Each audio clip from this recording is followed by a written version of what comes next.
3 दवाइयाँ आपको दी जा रही हैं। उनमें से सबसे पहला और सबसे महत्वपूर्ण दवाई जो सभी को लेना है, घर जाके भी और यहाँ भी, वो है टाइम एज मेडिसिन। दुनिया की सबसे बड़ी दवा। अगर इस दवा को आप ले लेंगे तो अधिकतर दिक्कतें जिसके लिए आप यहाँ पे आए हैं वो बड़ी तेज़ी से ठीक होने लगेगा। यानी कि ये जो दवाई की बात मैं कर रहा हूँ, घर जाने के बाद घर में जितने भी फैमिली मेम्बर हैं उनको भी ये लेने के लिए बोल दीजिए। ये लाइव का लिंक मैं दे दूँगा, आज ही उनको ये लाइव लिंक दे दीजिए ताकि आज से शुरू कर दे। जब तक आप घर पहुँचें उनमें भी कुछ फ़र्क दिखे, जो भी आपके घर वाले हैं, फ्रेंड्स हैं, उनको time as medicine. Time as medicine का मतलब बड़ा सिंपल है, डोंट ईट आफ्टर सनसेट। सूर्यास्त होने के बाद कुछ भी ना खाएं। डिनर उससे पहले ख़त्म करने की कोशिश कर लें। पानी कभी भी कितना भी पी सकते हैं, कोई रोक टोक नहीं है, लेकिन पानी के अलावा जो भी कुछ आप खा रहे हैं, खाना चाहते हैं, सनसेट से पहले ही करें। तो इसे कहते हैं circadian rhythm of the body. ये आपको समझना ही होगा क्योंकि इसके बिना काम चलने वाला है नहीं। समझने के लिए इसको समझिए। आप देखिए घड़ी, इसमें गियर लगे हुए हैं, है ना, कई सारे गियर हैं। नॉर्मली गियर पीछे होता है, हमने उसको आगे कर दिया। हार्ट है, इंटेस्टाइन है, लिवर है, स्टमक है, ब्रेन है, पेनक्रियाज है, किडनी है, आपस में एक दूसरे के तालमेल से चल रहे हैं। इनमें से अगर किसी एक को मैं छेड़ता हूं, क्या बाकियों पे फर्क पड़ेगा? पड़ेगा ना, सभी पे पड़ेगा, because they are connected with each other. हमारे बॉडी में इस तरह के सारे ऑर्गन एक दूसरे से कनेक्टेड हैं। एक भी अगर अपनी जगह से हिल गया तो बाकी सब में फर्क पड़ेगा। इमेजिन कीजिए कि यहाँ पे एक ऑर्केस्ट्रा पार्टी है, गिटार वाला है, तबला वाला है, पियानो वाला है, बांसुरी वाला है, सब लोग बजा रहे हैं। आपको जो सुनाई दे रहा है उसे हम बोलेंगे म्यूजिक। लेकिन इसमें से जो तबला वाला है उसको कोई छेड़ देता है, डिस्टर्ब कर देता है, बाकी लोग बजा रहे हैं, डिस्टर्ब करने के बाद भी तबला बजा रहा है, लेकिन अब उनका कोऑर्डिनेशन कम हो गया, खत्म हो गया, हार्मनी कम हो गई, खत्म हो गई। अब जो सुनाई देगा आपको उसे हम बोलेंगे नॉइज। म्यूजिक नहीं रह गया। दोनों केस में दोनों सब लोग बजा रहे हैं, एक में सब में हार्मनी है, ताना बाना है, कोऑर्डिनेशन है, दूसरे में वो खत्म हो गया। तो ठीक इसी प्रकार जब सारे ऑर्गन आपस में एक हार्मनी में रहते हैं तो हमारी जिंदगी म्यूजिक बन जाती है। जब वो हार्मनी ब्रेक हो जाता है तो हमारी ज़िंदगी डिजीज़ बन जाती है। तो आपको सिर्फ इतना करना है कि हमारे बॉडी का आपस का जो बॉडी क्लॉक है, सर्केडियन रिदम है, वो बिगड़ना नहीं चाहिए। बिगड़ा है तो ठीक कर देना चाहिए। तो ठीक कैसे करेंगे? उसका सबसे पहला नियम है डोंट ईट आफ्टर सनसेट। सूर्यास्त हो गया, अब कुछ खाएंगे नहीं। आपके दिमाग में सवाल आएगा, मेरा ऑफिस छूटता है 7 बजे, मैं आता हूँ 8 बजे, 9 बजे मैं खाने बैठता हूँ, तो मैं क्या करूँ? इस तरह के सवाल को भी लिख लीजिए, क्योंकि ये एक नेचुरल क्वेश्चन है। यहाँ तो कर ही सकते हैं ना, 3 दिन तो कर ही सकते हैं, घर जाके नहीं कर पाएंगे ना, तो उसका सलूशन मैं बताऊँगा। और ऐसा नहीं कि सब लोग नहीं कर पाएंगे, कुछ लोग हैं जो नहीं कर पाएंगे। जो लोग जो चीज़ नहीं कर पाएंगे उसका ऑल्टरनेट क्या है वो मैं बाद में बात करूँगा, लेकिन जो चीज़ करनी है और जो यहाँ कराएंगे पहले मैं उसका बात कर लेता हूँ। तो ये समझना होगा कि जितने सारे प्राणी हैं, पक्षी है, बंदर है, एक बंदर को अगर केला देंगे रात के 10 बजे वो अगले दिन खाएगा। चिड़िया है वो एक पर्टिकुलर टाइम पे खाती है, रात भर नहीं खाएगी। चूहा है, आपने कभी नोटिस किया, आधी रात को किचन में जाएंगे तो चूहे की कुतरने की आवाज़ आती है, जो दिन में नहीं आएगी। चूहे को भगवान ने इस प्रकार बनाया है कि वो रात को एक्टिव होता है, दिन में नहीं खाएगा, वो रात को, नॉक्टर्नल एनिमल। तो ये देखा गया है कि हर एनिमल का एक टाइम ऑफ ईटिंग होता है। उस टाइम ऑफ ईटिंग को अगर हम बदल दें तो इंसान या एनिमल बीमार पड़ सकता है।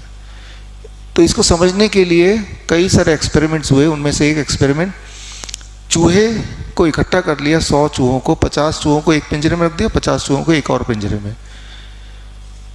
तो पहले पिंजरे में चूहों को खाना तब दिया गया जब रात हो गई, क्योंकि वही उनका नेचुरल टाइम ऑफ ईटिंग है। दूसरे चूहों को खाना तब दिया गया जब सूरज उग गया सुबह, और रात होने से पहले अगर खाना रह गया तो हटा लिया गया। जब ये देखा गया कि दोनों चूहों की खाने की टाइमिंग को बदल दिया गया, तो जिन चूहों को सुबह खाना दिया जाता रहा, 1 महीने के अंदर उनको डायबिटीज़ हो गया, बीपी हो गया, मोटे हो गए, कुछ चूहे मर भी गए। जो चूहे बच गए उनकी टाइम ऑफ ईटिंग को दोबारा से वही वाला कर दिया जो कुदरती था। कुदरती कौन सा टाइम है? रात वाला। फिर उनको हैरानी हुई कि 1 महीना लगा चूहों को बीमार पड़ने में, मरने में, और ठीक होने में उनको 1-2 दिन, 3 दिन, 4 दिन लगे, हद से हद हफ्ता लगा। तो बड़ी स्पीड से आपका बॉडी ठीक होने लगता है जब आप सिर्फ इतना करते हो कि टाइम ऑफ ईटिंग को रिस्ट्रिक्ट कर देते हैं। Don't eat after sunset. यहाँ भी आज शाम को आप 6 बजे खाने जाएंगे, 7 बजे मेरे लेक्चर है, 7 बजे तक खा के यहाँ पे आके बैठ भी जाएंगे। फिर उसके बाद मैं उम्मीद करता हूँ कि कुछ अपने रूम में जाके नहीं खाएंगे, जो लड्डू पेड़े घर से लाए होंगे आपने वो भी नहीं खाएंगे, है ना। तो ऐसा अगर आप करेंगे तो आप देखेंगे कि आपके जो ये लिखे हुए चीज़ें हैं इनमें फ़र्क आना शुरू हो जाएगा 2 दिन के अंदर। कल पता चल जाएगा, फ़र्क आना शुरू हो जाएगा। तो पहला नियम यह है, टाइम एज मेडिसिन। यहाँ भी आपने देखा, आपने अभी ब्रेकफास्ट किया 9 बजे, राइट, उससे पहले कुछ है, राइट, और अब आए हैं तो बहुत सुबह सुबह नहीं दिया हमने, तो हमने आपके खाने की टाइमिंग को 9 घंटे के अंदर रखा। शाम के 7 बजे के बाद भी कुछ खाना नहीं है। सूरज ढलने के बाद जो भी कुछ आप खाते हैं, चाहे कितना भी अच्छा खाना क्यों ना हो, कितना ही पौष्टिक खाना क्यों ना हो, उसका अधिकतर हिस्सा बॉडी में यूटिलाइज ना होके, मेटाबोलाइज ना होके जम जाता है। वही ट्यूमर है, वही सिस्ट है, वही ब्लॉकेज है, वही स्टोन है, वही बीमारी है। तो अगर आप चाहते हैं कि आपके बॉडी के अंदर जो ट्यूमर है उसे खूब सारा खाना मिल जाए, वो बड़ा हो जाए, तो रात के 10 बजे खाइए या फिर 11-1 बजे खा लीजिए। तो जो खाना आप रात के 10 बजे खा रहे हैं वो ट्यूमर के लिए खा रहे हैं, जो खाना दिन में खा रहे हैं वो शरीर के लिए खा रहे हैं। इसके साइंस को हम अलग से डिस्कस करेंगे, लेकिन पहला चीज़ ये है, time as medicine. Don't eat after sunset. ये हर एक को करना ही है, और ये जो नहीं करेगा वो ठीक रह ही नहीं सकता, ठीक रह ही नहीं सकता। अगर कोई भी इंसान ठीक है पूरे दुनिया में जो बोलता है कि मैं हेल्दी हूँ, कोई तकलीफ नहीं है, उससे पूछिए आपका आखिरी भोजन कितने बजे आप करते हैं, पूछिए, वो बताएगा सनसेट के आसपास वो कर लेता है। सर्वे करके देख लीजिए। तो जब तक ये नियम को नहीं लगाएंगे तब तक आप ठीक हो ही नहीं सकते। कई लोग बोलेंगे जो नाइट ड्यूटी के लोग हैं, जैसे सोल्जर्स, जैसे सिक्योरिटी गार्ड्स, जैसे नर्स, इमरजेंसी डॉक्टर्स, पायलट, जो तो रात को ही तो वो काम करते, दिन में सोते हैं। पूरे दुनिया में ये देखा गया है कि जिनकी ड्यूटी रात की होती है उनमें मृत्यु दर ज़्यादा होती है, उनमें कैंसर ज़्यादा होता है, उनमें हार्ट डिजीज ज़्यादा होता है, वो जल्दी बीमार पड़ते हैं, इम्यूनिटी कम होता है। तो क्या करना होगा उनको, इस बारे में आगे बात करेंगे, लेकिन यहाँ पे इस 3 दिन में तो आप ये कर ही सकते हैं, है ना। तो ये है पहला, टाइम एज मेडिसिन। लेकिन आपकी बीमारियाँ मामूली नहीं हैं, 3-4 बीमारियाँ एक साथ हैं। ट्यूमर भी है, घाव भी है, ब्लड शुगर बढ़ा हुआ है, सांसें भी अटक रही हैं, चलने में दिक्कत है। तो सिर्फ एक दवाई से काम नहीं चलेगा, दूसरी दवाई आपको लेनी पड़ेगी। इसका नाम है DIP diet, food as medicine. आप में से कितने लोग यहाँ आने से पहले DIP डाइट ऑलरेडी जानते थे? Many of you, thank you. DIP diet already जानते थे, इसका मतलब ये है किसी ने बताया होगा या आपने यूज़ किया होगा। 15 साल पहले मैंने ये बनाया था, और उसके बाद लाखों लाखों लोग DIP डाइट पे हैं। और शुरू में हमने ये जब बनाया था तो हमें लगा कि डायबिटीज़ में 2-3 दिन में ब्लड शुगर नॉर्मल कर देता है। लेकिन बाद में हमें पता चला हर बीमारी में DIP डाइट भरपूर उपयोगी साबित होता है, हुआ है। और ये मेरी किताब 15 साल पहले लिखी थी और ये DIP डाइट पे हेल्थ मिनिस्ट्री ने, आयुष ने ट्रायल किया भारत में। DIP डाइट पे नेपाल सरकार ने ट्रायल किया, डायबिटीज़ पे, BP पे, मोटापे पे। DIP डाइट पे लिंकन यूनिवर्सिटी ने ट्रायल किया, क्रॉनिक किडनी डिजीज़ के पेशेंट को 25 दिन तक रखा गया DIP डाइट पे, उनकी किडनी फंक्शनिंग बढ़ गई। तो DIP डाइट जब लोग लेने लगे, हमने देखा कि हर तरह की बीमारियों में उनको आराम मिलने लगा। तो दूसरी दवाई हो गई DIP डाइट।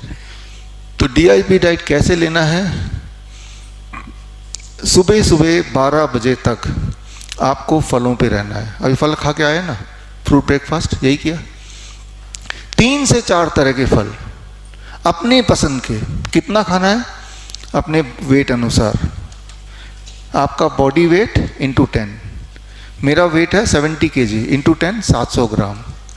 कम से कम 700 ग्राम खाने की कोशिश मुझे करनी है, मिनिमम, राइट? ज़्यादा भी खा सकते हैं। और अगर आप डायबिटीज़ के पेशेंट हैं, आप में से 40% लोग डायबिटीज़ की दवाई ले रहे हैं यहीं पे। अगर आप डायबिटीज़ के पेशेंट हैं, अगर आप इंसुलिन या दवाइयों पे हैं, तो आपको मीठे फल ज़रूर भरपूर खाना है। आम खा के आए आज? आम मिला था? मिला था ना? ज़्यादा से ज़्यादा मीठे फल, आम लीजिए, अंगूर लीजिए, चीकू लीजिए। जितने ज़्यादा मीठे फल सुबह सुबह खा लेंगे, उतनी जल्दी आपका डायबिटीज़ गायब हो जाएगा। तो भरपूर खाइए।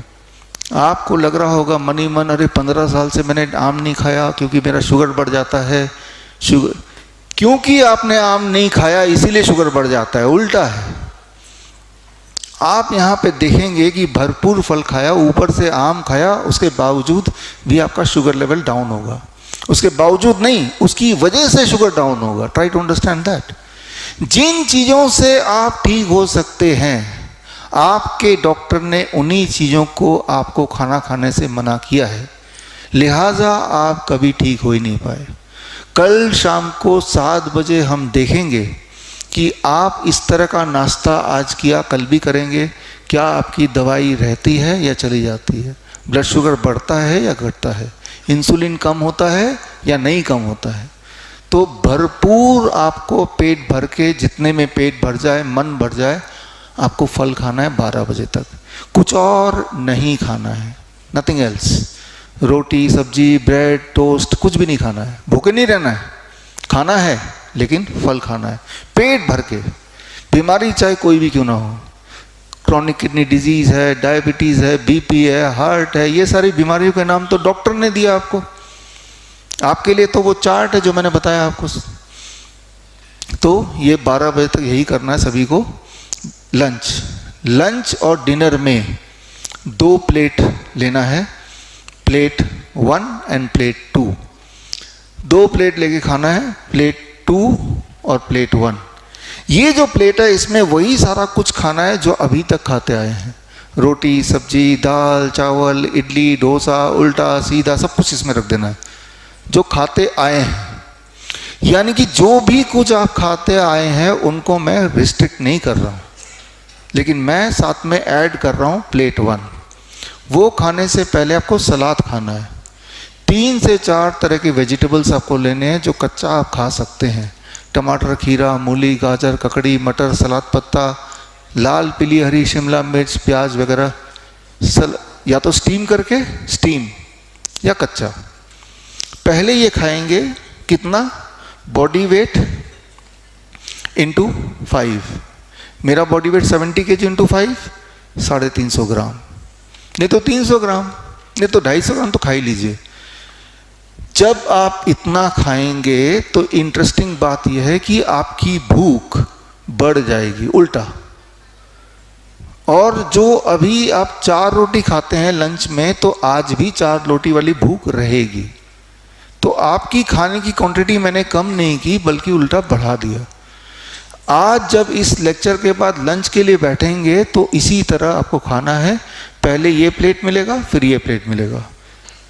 40-50 मिनट लगा के धीरे धीरे खाना है। तो ये है लंच और डिनर। और स्टेप 3, 2 चीज़ों को छोड़िए। जो भी चीज़ फैक्ट्री से निकल के आती है, फैक्ट्री से, फैक्ट्री मतलब बिस्किट, ब्रेड, नमकीन, छोड़िए रिफाइंड फूड। जो भी चीज़ जानवरों से निकल के आती है, जैसे दूध, दही, लस्सी, मक्खन, घी, पनीर, छाछ या फिर मीट, मछली, अंडा, छोड़िए। मैं ये नहीं बोल रहा हूँ कि दूध कोई जहर है, लेकिन मैं ये बोल रहा हूँ कि दूध लेते रहेंगे तो आप ठीक नहीं हो सकते। ब्लड शुगर ठीक नहीं होगा, बीपी ठीक नहीं होगा, होगा ही नहीं। इसलिए ये छोड़ना ही पड़ेगा। याद रखिए, इंसान ही एक ऐसा जानवर है जो जीवन भर दूध पीता है। इंसान ही एक ऐसा जानवर है जो दूसरे जानवर का दूध पीता है। शेर गाय को खा जाएगा, लेकिन गाय को पकड़ कर उसका दूध नहीं पिएगा। आपका पालतू कुत्ता तो दूध पी लेगा, क्योंकि वो तो मालिक जो देगा वो करना ही पड़ेगा उसको, वो तो कैद में है। जो वाइल्ड में एनिमल्स होते हैं वो दूध किसी और जानवर का नहीं पीते कभी।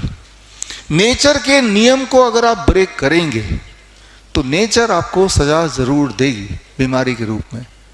आप ये बोलेंगे कि हमारे तो पूर्वज भी दूध पीते थे, हमारे दादा भी दूध पीते थे, हम भी दूध पीते थे, लेकिन आप ये भी तो देखिए ना कि आप ठीक भी तो नहीं हो रहे ना।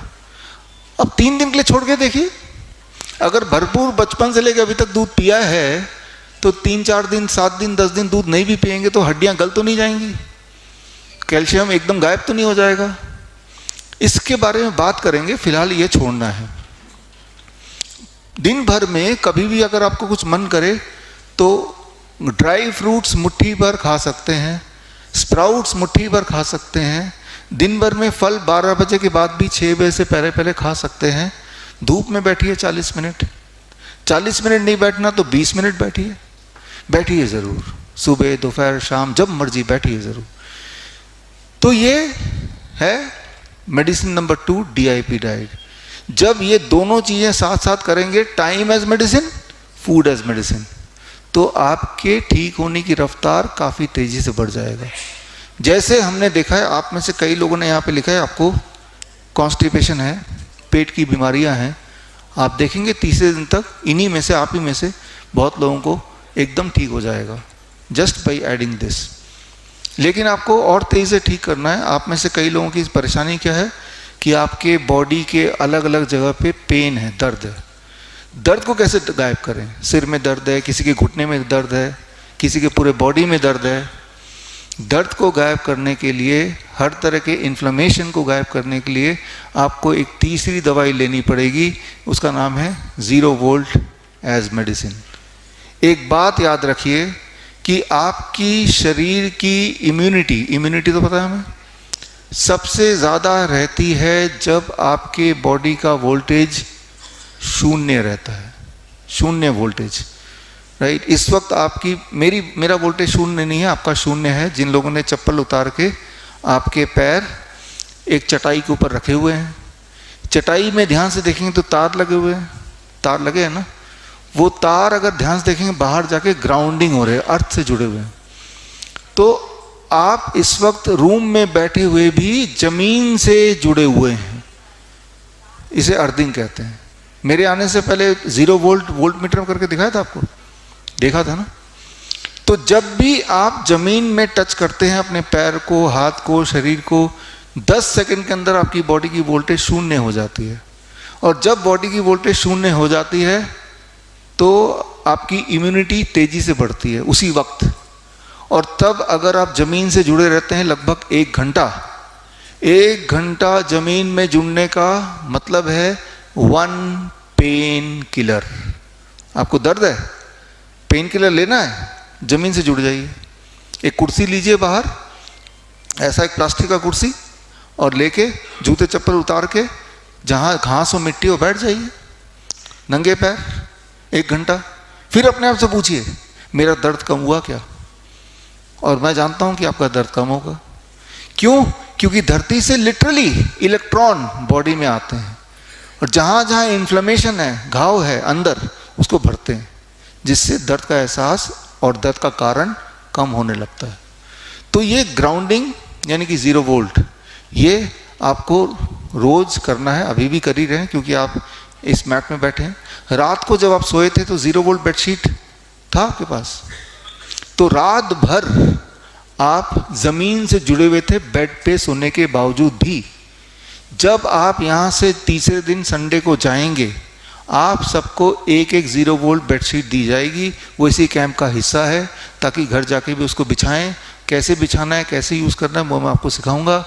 और अगर हम धरती से रोज़ इतना समय जुड़ लेते हैं तो उससे हमारे बॉडी के अंदर के इन्फ्लेमेशंस कम होने लगते हैं, पेन कम होने लगता है, इम्यूनिटी बढ़ने लगती है, घाव कम होने लगते हैं, हीलिंग ज़्यादा होने लगती है। ये सारे इमीडिएट बेनिफिट्स हैं, इमीडिएट बेनिफिट्स। डिप्रेशन है तो वो कम होगा। इन 3 दिन में कभी भी अगर आपको डिप्रेशन में चले जाते हैं, कुछ मरीज हैं यहाँ पे एंजाइटी में अगर होते हैं या एंगर में होते हैं, एक्सपेरिमेंट करने के लिए उसी वक्त बाहर निकलिए, जहाँ ज़मीन मिले वहाँ जाके बैठ जाइए, कुर्सी मिले या नीचे जूते उतार के। 1 घंटे में, 40 मिनट से 1 घंटे में आपके दिमाग में ठंडक पहुँच जाएगी। करके देख लीजिए एक बार, एक ही बार करना है, पता चल जाएगा, राइट। अगर मैं आपसे पूछता हूँ कि आखिरी बार कब ज़मीन से जुड़े थे आप लास्ट टाइम, आपको याद नहीं होगा। इंसान ही एक ऐसा जानवर है जो ज़मीन से अलग है। बाकी सारे जानवर, कोई जूता पहनता नहीं है, कोई घरों में रहता नहीं है, सब ज़मीन से जुड़े हुए हैं। आपने कभी गौर किया, दिल्ली में जो लोग रहते हैं, मैं भी फरीदाबाद में रहता हूँ, कितनी गर्मी है अभी। अगर हम सोचें इस टाइम पे बाहर निकल जाए, नहीं निकल सकते, धूप में हालत ख़राब हो जाएगी। सर्दियों में ऐसी सर्दी पड़ती है, बाहर नहीं निकल सकते हम, घर में एसी चला के, और तब भी हम बीमार पड़ रहे हैं। कभी सोचा आपने, भिखारी के बच्चे जिनके पास चप्पल तक नहीं है, कपड़े तक नहीं है, खाना तक नहीं है, धूप में छत तक नहीं है, सड़क में पड़े रहते हैं, वो तो इतना बीमार नहीं पड़ते।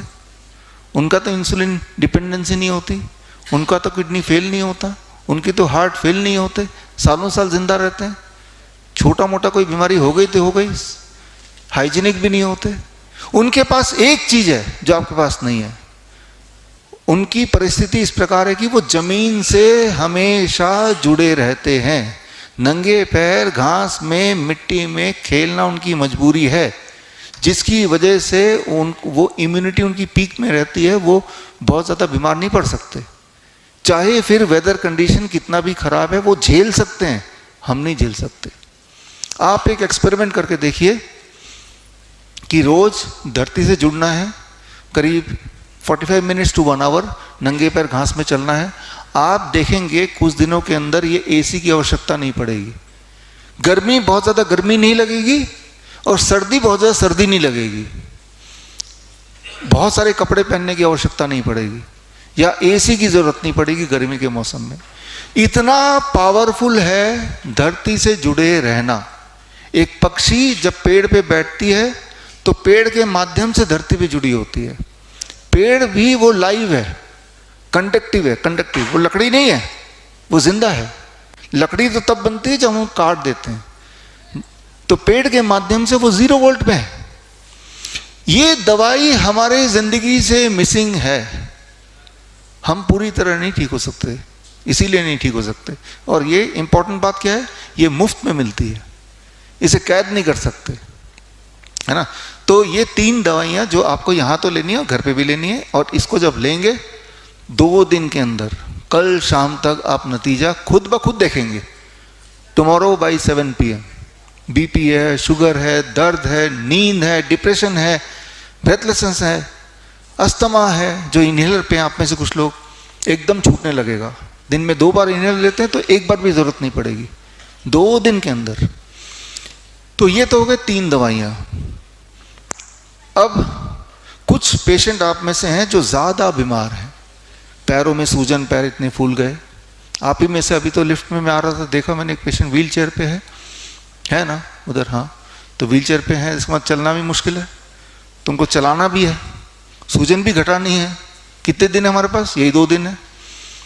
तो उनके लिए इमरजेंसी दवाइयाँ हैं, वो उनको इमरजेंसी दवाई आप में से कुछ लोगों को हम देंगे। वो क्या है, gravity as medicine. Gravity as medicine, ये बहुत महत्वपूर्ण दवाई है। आप में से कई लोगों को देंगे, कई लोगों को, ताकि हम 3 दिन के अंदर आपको नतीजा दिखा सकें। ग्रेविटी आपके बॉडी में हर पल काम कर रही है, आपको पता है। अभी आपका हार्ट यहाँ पे है, आपका ब्लड ब्रेन में हार्ट यहाँ तक पहुँचा रहा है, तो ऊपर की तरफ पहुँचा रहा है। हार्ट तो यहाँ पे, ब्लड तो यहाँ गया। ग्रेविटी ब्लड को नीचे खींच रही होगी ना, एक तरफ ग्रेविटी ब्लड को नीचे खींच रही है और एक तरफ हार्ट ब्लड को ऊपर ले जा रहा है, दोनों के बीच में एक बैलेंस है ना, तो हम जिंदा हैं। लेकिन अगर आप ऐसे खड़े हो जाएं बिना हिले 20 मिनट, हिलना नहीं है, ऐसे ही खड़ा रहना है, सावधान। तो जब हम हिलते नहीं हैं तो ग्रेविटी जीतने लगती है, हार्ट हारने लगता है, तो ब्लड सिर से नीचे की तरफ जाएगा। जब ब्लड सिर में कम रहेगा तो क्या होगा? तब हम बेहोश होने लगेंगे। आपने कभी देखा स्कूल के बच्चे, जब आप स्कूल में पढ़ते थे, असेंबली में अचानक कोई बच्चा धड़ाम से गिर जाता था, है ना, बहुत कॉमन सीन है। इवन आर्मी के जो परेड होते हैं वहाँ भी अचानक गिर जाते हैं। ये कब होता है? अगर आप सीधे ऐसे खड़े हों, हिले डुले ना कुछ मिनट तक, तो धीरे धीरे ग्रेविटी पावरफुल हो जाती है, ब्लड यहाँ से नीचे जाता है और फिर बेहोशी छा जाती है। ब्लड कम है, बेहोशी छा गई, फिर आप गिर जाते हैं। गिरने के बाद उस बच्चे को, उस इंसान को उठा के ले जाते हैं, कोई पानी डाल रहा है, कोई हवा कर रहा है, कोई मंत्र पढ़ रहा है, कोई डॉक्टर को बुला रहा है, कोई एम्बुलेंस बुला रहा है, कोई स्टेथोस्कोप से चेक कर रहा है हार्ट चल रहा है कि नहीं। यही होता है ना। 2 मिनट के अंदर वो इंसान उठ जाता है। तो 2 मिनट के अंदर उठने के बाद अगर उसको पानी छिड़क रहे थे तो बोलेंगे पानी के छिड़कने से उठ गया, मंत्र पढ़ने से उठ गया, राइट, हवा देने की वजह से उठ गया।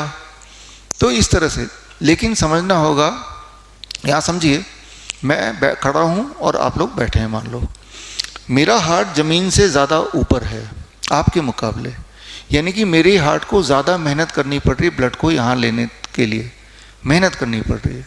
तो मेरा हार्ट जल्दी थकेगा, मैं भी जल्दी थक जाऊँगा। जब आप थक जाते तो क्या करते हैं आप? जब आप थक जाते हैं तो बोलते हैं मैं बहुत थक गया हूँ, मुझे बैठना है। तो क्या किया आपने? अपने हार्ट को ज़मीन के करीब ले आए। और अब भी अगर बैठे बैठे थक गए तो क्या बोलते हैं आप? लेटना है। ज़मीन से ही हार्ट को लगा दिया। अब हार्ट को सबसे कम काम करना पड़ रहा है। अब ब्लड सर्कुलेशन वो सिर तक पहुंचा रहा है, क्योंकि सिर भी ज़मीन के ही लेवल पे है। 2 मिनट में सिर तक ब्लड को पहुंचा दिया, वो बेहोश वाला इंसान उठ के खड़ा हो गया। तो यहाँ मैं समझाने की कोशिश कर रहा हूँ कि ग्रेविटी किस प्रकार काम करती है। जब भी कोई इंसान बेहोश होता है तो सिर्फ इतना करना है कि उस इंसान को आपने लिटा दिया और लिटा के उसके पैरों को अगर ऊपर कर दिया, ये लेट गया, तो ब्लड सिर पे जाएगा, ब्लड इधर आ रहा है। और जब आप बैठे हैं, अभी तो आप बैठे हैं, तो ग्रेविटी ब्लड को नीचे भेज रहा है। जब लेटे हैं, पैर ऊपर, ब्लड सिर की तरफ जा रहा है। तो ग्रेविटी को अंडरस्टैंड करके आप अपने ब्लड को रीरूट कर सकते हैं, कहाँ भेजना है, कहाँ ज़रूरत है। जैसे आपने देखा पेशेंट ऑक्सीजन सिलेंडर लगाते हैं, सांसें नहीं आ रही, ठीक है ना। इधर भी हैं कुछ, हमारे हॉस्पिटल आते हैं, सिलेंडर और सांसें नहीं आ रही, ऑक्सीजन नहीं आ रही। ऑक्सीजन तो यहाँ पे है, उसके अंदर क्यों नहीं आ रही है? तो अब देखिए, जब भी कभी आप लंग्स के किसी पेशेंट को देखेंगे सिलेंडर लगाए हुए, या तो बैठा है तो ऐसे देखेंगे, मुंह में सिलेंडर, वो मास्क, और अगर लेटा है तो पीठ के बल या पेट के बल, कैसे लेटा होता है? पीठ के बल लेटा होता है, मुंह में तो मास्क लगा हुआ है। जब आप ऐसे बैठते हैं या लेटते हैं तो आपका हार्ट ऊपर है, वो लंग को स्क्वीज करता है, छोटा करता है। तो आपका लंग्स अगर छोटा हो जाएगा तो आपके लिए सांस लेना मुश्किल हो जाएगा। अभी भी आप लोग बैठे हैं, अगर आप अपने आप को ऐसे कीजिए जैसे मैंने किया, तो आप देखेंगे कि आपको सांस नहीं आएगी, मुंह खोलना पड़ेगा, है ना, क्योंकि लंग्स आप सिकुड़ गया है। तो ये जो पॉस्चर है, ये इंपॉर्टेंट रोल प्ले करता है आपके बॉडी की फंक्शनिंग में। जब भी मैं किसी पेशेंट को देखता हूँ कि उसको सांसें ठीक से नहीं आ रही हैं, अगर तो वो ऐसे बैठा है, उसको ऐसे बिठा दिया तो लंग्स खुल गया, SpO2 बढ़ जाएगा, ऑक्सीजन सेचुरेशन बढ़ जाएगा, उसकी सांसें आने लगेंगी। आप जैसे ही बैठेंगे सांसें खुल के आ रही हैं, ऐसे बैठिए सांसें एकदम अटक गई है। तो ग्रेविटी का रोल है यहाँ पे, ग्रेविटी एज मेडिसिन। ठीक इसी प्रकार जो किडनी के पेशेंट हैं, जैसे वो पेशेंट अभी थे, या आप में से कुछ और भी हैं जिनके पैरों में सूजन है, अब जब वो बैठेंगे, अभी भी बैठे हुए हैं, आज शाम से आप में से जिन लोगों के पैर में सूजन है, सूजन घटाना है ना। सूजन क्यों है? क्योंकि ग्रेविटी जीत रही है, फ्लूइड डिपॉजिट है, और ऐसे खड़े रहेंगे या बैठे रहेंगे तो सूजन घटेगी कि बढ़ेगी? बढ़ती रहेगी। तो उन्हें ये करना है कि इस लेक्चर में जब आएंगे तो उनको फ्रंट रो में बैठना है और अपने दोनों पैरों को आगे जो टेबल रखा हुआ है या कुर्सी लगा के सीधे रखना है, ठीक है ना, सीधे रखना है, ताकि ग्रेविटी जीत ना पाए जब तक आप अपने किडनी को ठीक ना कर लें। हो जाएगा ठीक 7 दिन में, 10 दिन में, 3 दिन में फर्क पड़ जाएगा, आपको दिखेगा, ठीक है ना। कैसे ठीक होगा उस पर आना है, लेकिन करना क्या है मैं बता रहा हूँ। ग्रेविटी को समझ के हम अपने बॉडी को अकॉर्डिंगली अगर अलाइन कर दें तो बहुत बड़ी दिखने वाली बीमारी जैसे सांस ना आना, पैरों का सूजना, ये बड़ी तेजी से ठीक होती है। इसका असर जब आप कर रहे होते हैं तभी पता चल जाता है, उसी वक्त 10 मिनट में, 15 मिनट में, 20 मिनट में, या फिर आधे घंटे में, इससे अधिक नहीं, है ना। तो जब हमारे पास लंग्स वाले पेशेंट आते हैं जो ऑक्सीजन सिलेंडर लेके, उनका ऑक्सीजन सिलेंडर हम उतारते हैं, उनको पेट के बल लिटा देते हैं। पेट के बल लिटाने के बाद जैसे ग्रेविटी एज मेडिसिन की बात करें तो सिलेंडर हटाया, पेट के बल लेट गया लाइक दिस, और अब जब ये जो पोस्चर है, इस पोस्चर में लेटने से उतना ही उसके बॉडी में ऑक्सीजन जाएगा जितना कि बैठे हुए ऑक्सीजन सिलेंडर लगा के। इसमें कर दो। तो अगर तब भी नहीं आ रहा उसको, तब भी अगर उसको नहीं आ रहा तो हम क्या करेंगे, उसको साथ में एक पंखा दे देंगे, we give a small fan to him. एक बात यहाँ पे समझने की कोशिश करते हैं, आपके यहाँ पे कुछ रिसेप्टर्स हैं, वो रिसेप्टर लंग्स को सिग्नल देते हैं। तो अगर इन रिसेप्टर्स को स्विच ऑन कर दें तो लंग्स एक्सपैंड होता है। ये स्विच ऑन कब होती है? जब ठंडी हवा यहाँ पड़ती है। आपने देखा होगा इतना छोटा सा फैन होता है, चाइनीज़ फैन 200 रुपये का, हम रखते हैं अपने हॉस्पिटल में।